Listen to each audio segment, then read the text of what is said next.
We'll guide you through how to check Claude usage limits. If you find this useful, then consider subscribing and liking the video. Now we're going to hand you over to Pauser, who's going to continue the video. And once you are inside Claude, just go to the top left and click on the 3 horizontal line and click on File.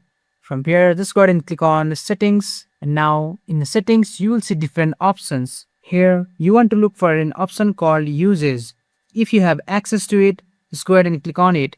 And as for me, I'm not in the paid plan of Claude, so I'm not being able to view the uses. But if you have paid plan, you will be able to see the uses. And the uses is where Claude shows your uses information using progress bar. Here you will see things like your current uses, your session or weekly uses depending on your plan, and visual bars showing how much of your limit you have already used.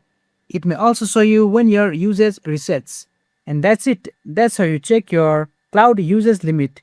If you found this guide useful, make sure to like the video and subscribe to GuideRealm for more tutorials.